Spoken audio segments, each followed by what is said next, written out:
tanggal 14 Agustus 1945, Jepang menyerah tanpa syarat kepada sekutu.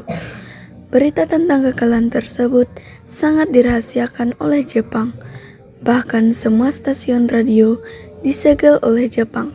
Tetapi tokoh golongan muda yakni Sultan Syahrir, Wikana Darwis, dan Chairul Saleh mendengar kabar ini melalui radio BBC. Received this afternoon a message from the Japanese government. In reply to the message forwarded to that government by the Secretary of State on August 11. Ternyata Jepang telah menyerah kepada sekutu. Kalau begitu, kita harus segera mendesak golongan tua, terutama Bung Karno. Benar sekali, Jepang sudah tak ada wewenang lagi di negeri kita. Kita harus memanfaatkan momen ini. Betul sekali, kawan. Tetapi, jangan sampai proklamasi kemerdekaan diproklamirkan oleh PPKI. Kenapa kau berpendapat begitu, sobat? Karena PPKI adalah badan bentukan Jepang. Kita tidak ingin ada campur tangan Jepang dalam proklamasi. Dari itu, kita harus sepakat menolak hadiah dari kemerdekaan Jepang. Karena kita akan menyusun kemerdekaan kita sendiri. Bung Syahir benar. Kemerdekaan itu adalah persoalan rakyat Indonesia. Mari kita semua golongan muda pergi ke rumah Insinyur Soekarno. Kita harus pergi. Ayo sekarang.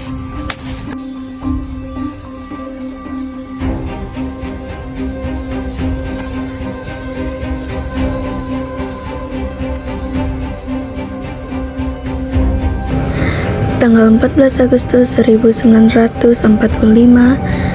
Chairul Saleh, Wikana, dan Darwis tiba di kediaman Soekarno di Jalan Pengangsaan Timur nomor 56 Jakarta sekitar pukul 21.00 WIB. Keduanya menyampaikan hasil-hasil keputusan rapat. Pada pertemuan itu, datang beberapa tokoh nasionalis seperti Muhammad Hatta, Iwakusuma Sumantri, Samsi, Buntaran, Sudiro, dan Ahmad Subarjo.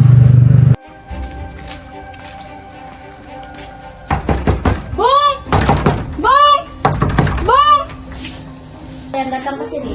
Apakah ada Bung Karno? Bentar ya, saya panggil. Bung, Anda dicari.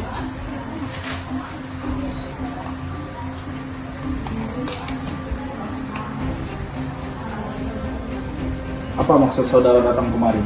Silahkan masuk.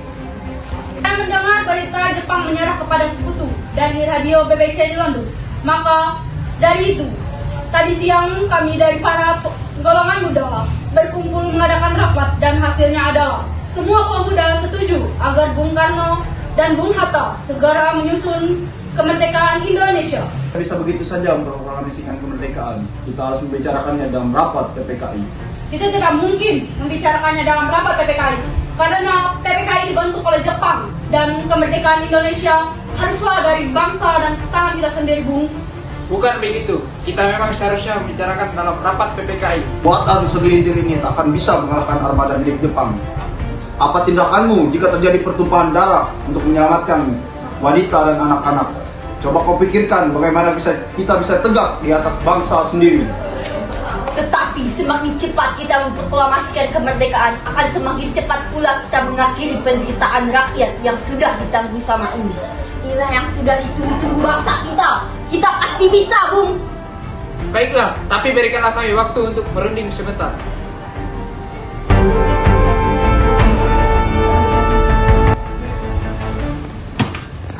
Baiklah kalau begitu, kami pamit undur diri. Akhirnya karena masing-masing mempertahankan pendapatnya, ketiga orang golongan muda tersebut berpamitan kepada Bung Karno. Wikana, Darwis, dan Saleh berpamitan dan bergegas meninggalkan kediaman Bung Karno dengan wajah kesal. Kemudian para anggota golongan tua yang berada di kediaman Soekarno langsung membicarakan permasalahan tersebut. Bagaimana ini? Para pemuda menuntut segera memproklamasikan kemerdekaan. Bung, dia tidak boleh gegabah. Kita harus mempersiapkan semuanya dengan matang agar sesuatu yang tidak diinginkan tidak terjadi. Saya setuju. Menurut saya yang terpenting sekarang adalah menghadapi sekutu yang hendak berniat berkuasa di negeri ini. Selain itu, masalah kemerdekaan dibicarakan lagi dalam sidang PPKI 18 Agustus mendatang. Lalu, bagaimana dengan pendapat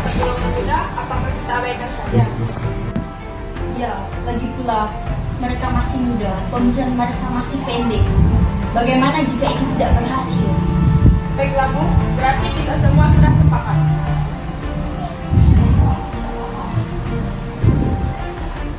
Dengan demikian, usaha para pemuda dengan juru bicara Sultan Syahrir untuk membujuk Ir Soekarno agar segera memproklamasikan kemerdekaan mengalami kegagalan.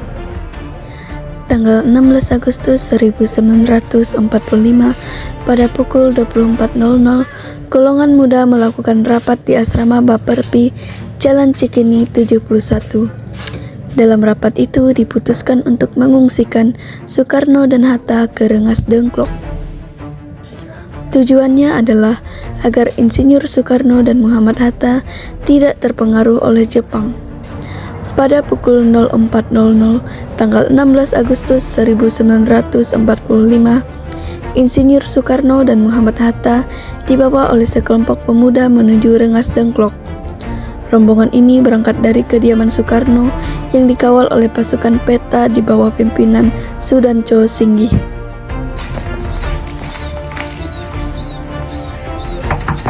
Assalamualaikum. Waalaikumsalam. Ada apa saudara datang sebagai ini? Silakan masuk. Kami bermaksud membawa Anda dan Bung Karno ikut kami ke tempat pengasingan. Tempat pengasingan? Apa yang saudara maksudkan? Ya, kami akan membawa Anda dan Bung Hatta ke tempat pengasingan agar terhindar dari bentrok antara rakyat dan Jepang. Baiklah, kami akan ikut. Sebaiknya istri Anda dengan anak Anda turut serta agar menjamin keselamatan mereka. Baiklah, saya akan mengajak mereka.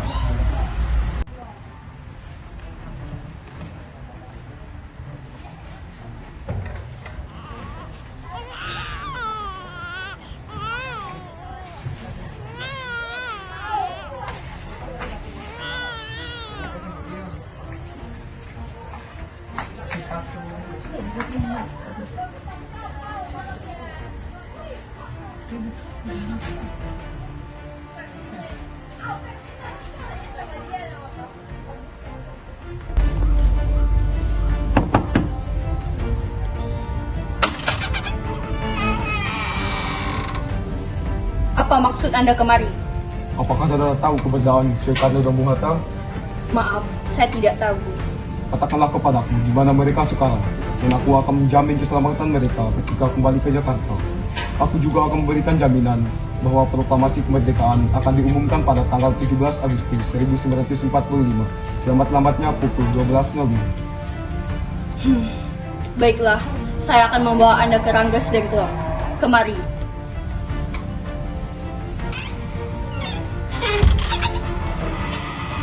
Setelah mendapat beberapa kesepakatan, pergilah Ahmad Subarjo dan Sudiro ke Rengas Dengklok. Setelah sampai di sana, Ahmad Subarjo akhirnya menjemput Insinyur Soekarno dan kawan-kawan. Selain itu, Ahmad Subarjo berhasil meyakinkan para pemuda untuk tidak terburu-buru memproklamasikan kemerdekaan. Sekitar pukul 23.00, rombongan Insinyur Soekarno sampai di Jakarta untuk sesaat pulang ke tempat masing-masing, lalu langsung menuju rumah Laksamana Maida untuk merumuskan naskah proklamasi. Tanggal 16 Agustus 1945, pukul 23.00 WIB, rombongan tiba di Jakarta. Bagaimana kita akan membicarakan naskah proklamasi untuk merealisasikan kemerdekaan kita? Kita butuh tempat untuk membahasnya, Bu. Tapi hari sudah malam. Pihak Jepang tak akan mengizinkan kita melakukan kegiatan sekarang. Apalagi jika mereka tahu bahwa kita akan mengadakan deklarasi proklamasi kemerdekaan. Saya punya ide. Kita akan meninjau rumah perwira Jepang Laksamana Maida. Baik. Ketika Insinyur Soekarno dan Muhammad Hatta datang ke rumah Laksamana Maida, di sana sudah menanti BM Dia dan surat kabar Asia Raya, Semon Bakri dari Jawa Kokukai, Sayyidi Malik, Iwa Kusuma Sumantri, dan para anggota PPKI. Sementara itu, Ahmad Subarjo dan Iwa Kusuma Sumantri mendatangi kediaman para pemuda untuk mengajak mereka ke rumah Laksamana Maida.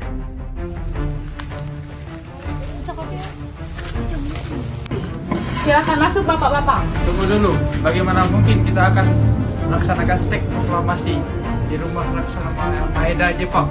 Tenanglah, silakan masuk dulu. Anda sekalian akan terjamin keselamatannya. Terima kasih Pak Paulina. Di ruangan mana kita akan menghabiskannya? Silakan, saya akan di ruang makan. Dan saya akan pergi beristirahat dulu. Terima kasih Terima Pak. kasih.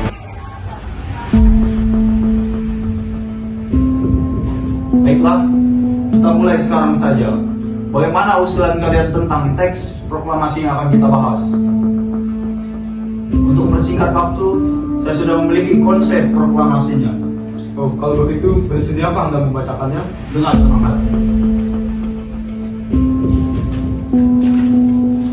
Kami, bangsa Indonesia, dengan ini menyatakan kemerdekaan Indonesia. Hal-hal yang mengenai pemindahan kekuasaan dan lain-lain diselenggarakan dengan sejarah seksama dalam tempo yang sesingkat-singkatnya di Jakarta hari 17 Boyalan 8 tahun 05 atas nama bangsa Indonesia Soekarno-Hatta. Bagaimana jika kalimat pertama dalam teks proklamasi diambil dari rumusan BPUPK? Baiklah, dengan senang hati. Bagaimana ini jika kalimat kedua diubah menjadi pengalih kekuasaan? Ya, itu lebih baik dan saya juga setuju. Lalu atas nama siapa proklamasi ini? Karena ini berkat bangsa Indonesia, berarti atas nama bangsa Indonesia. Ide yang sangat bagus. Bagaimana menurut kalian? Ya, Pak setuju. Siapa yang akan menandatangani teks proklamasi tersebut? Bagaimana jika disebut seperti Declaration of Independence America? Maksudnya bagaimana? Maksud saya, teks tersebut ditandatangani oleh semua orang yang hadir malam ini. Saya tidak setuju jika teks tersebut ditandatangani oleh anggota PPKI. Kenapa Anda tidak setuju? Menurut saya, PPKI dibentuk oleh Jepang dan anggotanya diangkat oleh Jepang. Padahal kita kemerdekaan ini atas usaha kita sendiri. Ya, saya sependapat dengan Anda. Bagaimana jika Bung Karno dengan Bung Hatta saja yang mendatangani teks proklamasi untuk mewakili bangsa Indonesia? Ya, saya setuju dengan sekali. Saya bersedia. Bagaimana dengan Bung Hatta? Ya, dengan senang hati. Baiklah kalau begitu, itu saja. Naskah tersebut diserahkan kepada Sayuti Malik untuk diketik dan penandatanganan akan dilakukan setelah naskah selesai diketik. Bung, tolong ketikkan naskah ini. Baiklah, dengan senang hati. Sesudah naskah teks proklamasi diterima oleh Sayuti Malik, beliau mengubah beberapa kata yang ejaannya dianggap kurang tepat. Beberapa kata yang diubah yaitu kata tempo menjadi tempo dan kata di Jakarta 17845 menjadi di Jakarta hari 17 bulan 8 tahun 45. Setelah selesai diketik, hari itu juga tepatnya hari Jumat tanggal 17 Agustus 1945, pembacaan proklamasi kemerdekaan Indonesia akan dilaksanakan di lapangan Ikada. Namun karena alasan keamanan, maka dipindah di kediaman Insinyur Soekarno, Jalan Pengengsaan Timur, nomor 56, pukul 10.00. Para undangan dan warga Jakarta pun berbondong-bondong menuju kediaman Bung Karno tersebut. Pada saat yang sama, Soekarno dan Ibu Fatmawati sampai di kediaman mereka dan berbincang sejenak. Alhamdulillah, akhirnya semua berjalan dengan lancar. Terima kasih Ibu telah menemani saya di saat-saat yang menguras pikiran ini. Iya, terima kasih Gusti Allah yang telah memberikan jalan yang terbaik untuk bangsa kita untuk memproklamasikan kemerdekaan ini. Oh iya Pak, apakah ada persiapan untuk merencanakan bagaimana proklamasi besok akan berlangsung? Sudah, besok kita akan melaksanakan proklamasi diiringi lagu Indonesia Raya. Bukankah kita belum punya bendera? Lalu bagaimana? Oh iya, Bapak sampai lupa. Biarkan Ibu saja yang menjahitkan benderanya. Tapi Ibu tidak punya kain putih dan merah Pak. Apa tidak apa-apa? Tidak apa-apa. Yang terpenting kita sudah bersedia untuk menyiapkannya. Baiklah Pak, dan Ibu punya ide. Kita namakan saja bendera ini Sang Saka Merah Putih. Bagaimana? Ide yang sangat bagus. Sang Merah Putih. Kita panggil saja Sang Saka Merah Putih. Ya sudah, sebaiknya Bapak bersiap sana. menyusun pidato yang akan dilaksanakan besok. Sudah kan?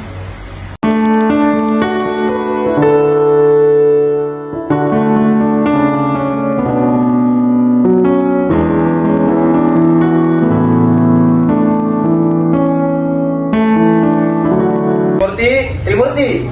Ya, Bung.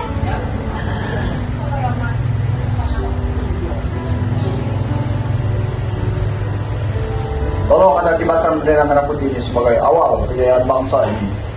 Siap, Bung. Saya akan menyuruh anak didik saya untuk mengibarkannya. Hei kalian! Jaga bendera ini baik-baik. Kalian mendapat kehormatan untuk mengibarkannya untuk pertama kali dalam sejarah Indonesia. Siap, Komandan. Kami tidak akan mengecewakan Anda.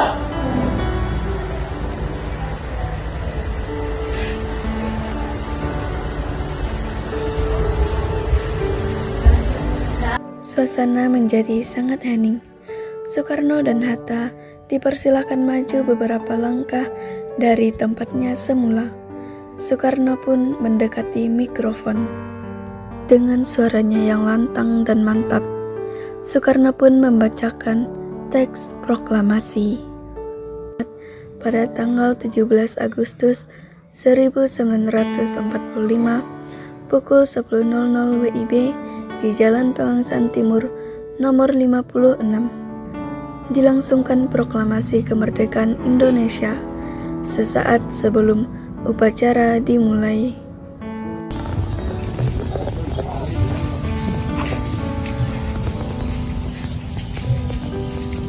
Proklamasi.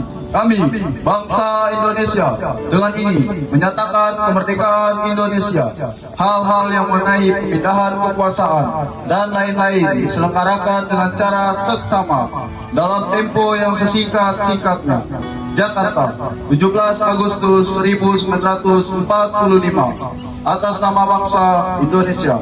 Soekarno, Hatta.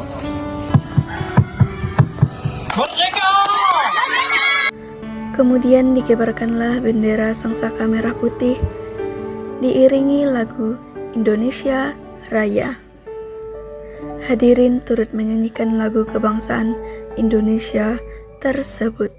Airku, tanah tumpah darahku, di sanalah aku berdiri, jadi pandu hidupku. Indonesia kebangsaanku, bangsa dan tanah airku. Marilah kita berseru, Indonesia bersatu. Hiduplah tanahku, hiduplah negeriku, bangsaku, rakyatku semuanya. Bangunlah jiwanya, bangunlah badannya untuk Indonesia Raya. Indonesia Raya, merdeka, merdeka, tanahku, negeriku yang ku cinta. Indonesia Raya, merdeka, merdeka, hiduplah Indonesia Raya.